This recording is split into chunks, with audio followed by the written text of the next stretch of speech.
Chapter 12, Sloka 10. Abhyasephyasamarthosi. Abhyasephyasamarthosi. Abhyasephyasamarthosi. Matkarma paramo bhava. Matkarma paramo bhava. Matkarma paramo bhava. Abhyasephyasamarthosi. Matkarma paramo bhava. Abhyasephyasamarthosi.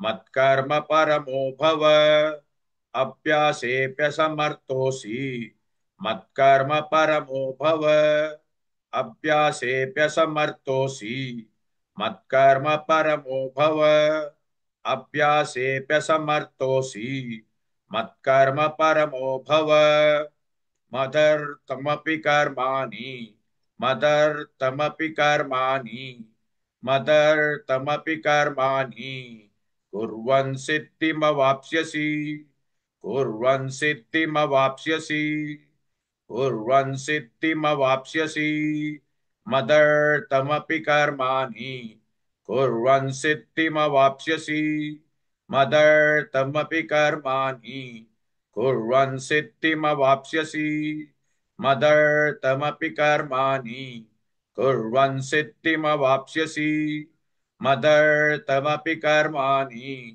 कुर्वन् सिद्धिमवाप्स्यसि मदर्थमपि कर्माणि कुर्वन् सिद्धिमवाप्स्यसि अभ्यासेऽप्यसमर्थोऽसि मत्कर्म परमो भव मदर्थमपि कर्माणि कुर्वन् सिद्धिमवाप्स्यसि. Please like and share this video because you could be instrumental in helping someone around the world recite the Srimad Bhagavad Gita, thereby helping them to have a life of unending opulence, victory and prosperity.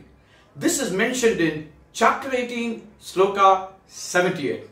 Yes, don't forget to buy my book, Leadership Can Be Child's Play. Namaste.